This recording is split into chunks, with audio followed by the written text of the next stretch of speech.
Di pagi yang cerah, Riko si rubah lincah, meskipun baru saja makan, mengeluh keras tentang kekosongan perutnya, selalu menginginkan lebih dari apa yang ia miliki. Riko secara tidak sengaja mendengar legenda samar tentang pohon cahaya bintang yang tersembunyi, sebuah sumber buah tak terbatas yang tumbuh kembali seketika setelah dipetik. Mata Riko bersinar hijau karena keserakahan. Ia mengabaikan peringatan kuno tentang mantra yang melindungi pohon itu, hanya memikirkan persediaan makanan tak terbatas. Riko memulai perjalanan rahasia ke jantung hutan, menyusup melalui semak berduri dan medan sulit, tidak memberitahu siapapun tentang tujuannya. Setelah berhari-hari mencari, Riko akhirnya menemukan pohon cahaya bintang yang megah dan aneh, bersembunyi di balik tirai air terjun. Buah-buahnya bersinar lembut, mengeluarkan aroma madu yang memabukkan.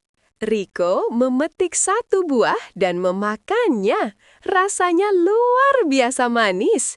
Ia memetik buah kedua, dan tepat saat tangannya menjauh, buah baru muncul di tempat yang sama. Keajaiban itu nyata.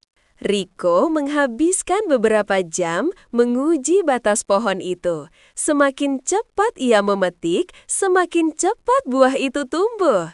Ia tertawa gembira, yakin ia telah menemukan harta karun yang tak habis-habis. Rasa rakus Riko berubah menjadi paranoia. Ia mulai merasa khawatir.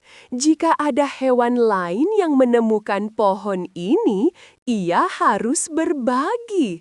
"Ini milikku," gumamnya egois. Riko kembali ke sarangnya dan membawa semua kantong dan jaring yang ia miliki. Operasi penimbunan buah cahaya bintang secara besar-besaran dimulai. Selama 2 hari penuh, Riko bekerja tanpa henti. Ia menciptakan gundukan buah yang sangat besar di dekat pohon, jauh melampaui apa yang bisa ia makan seumur hidupnya. Riko menjadi benar-benar terobsesi. Ia tidak tidur, merasa harus memetik setiap buah saat ini juga. Bahkan menggunakan ranting sebagai alat bantu untuk menjangkau dahan tertinggi. Saat Riko memetik buah kesekian ribu kalinya, ia merasakan getaran halus dari batang pohon cahaya bintang. Seolah pohon itu mengeluarkan peringatan sunyi, namun Riko mengabaikannya. Riko hanya menyisakan satu buah di dahan teratas. Dengan mata melotot karena euforia rakus, ia memanjat dan memetik buah terakhir itu, berniat menikmati kemenangan absolutnya. Detik Riko memetik buah terakhir, terdengar bunyi klik yang keras. Cahaya dari buah-buah yang sudah ia kumpulkan tiba-tiba meredup dan berubah warna menjadi kuning keemasan, kusam, dan lengket. Buah-buah yang Riko timbun dalam gundukan raksasa itu mulai berdenyut, menunjukkan reaksi berantai yang mengerikan terhadap rubah yang baru saja merampas seluruh isinya. Dalam sekejap mata, semua buah cahaya bintang yang telah Riko kumpulkan melayang dan menempel erat ke tubuhnya, menutupi setiap inci bulunya dengan lapisan lengket dan berat. Riko kini tertutup lapisan buah yang sangat berat dan lengket.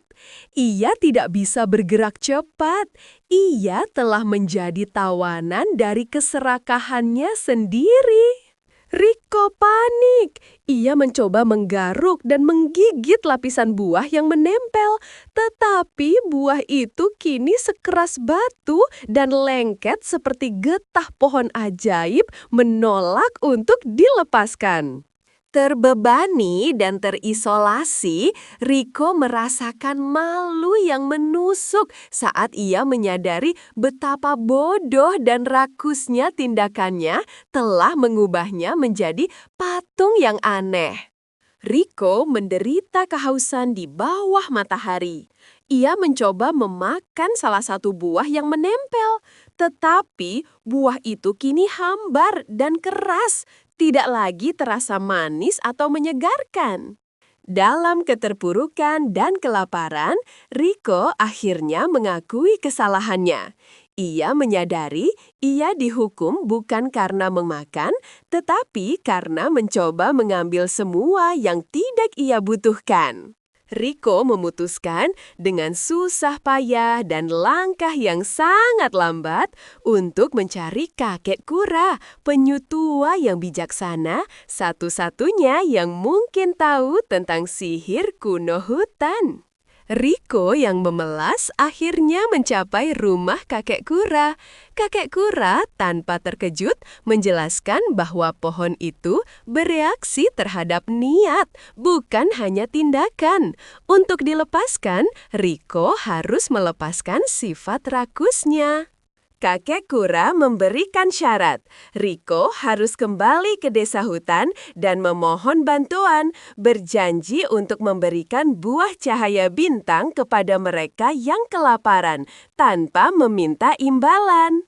Setelah Riko dengan tulus menawarkan untuk berbagi, buah-buah di tubuhnya mendadak melepaskan diri dan jatuh ke panah. Buah itu kembali bersinar. Riko yang kini ringan menepati janjinya, belajar bahwa berbagi adalah kekayaan sejati.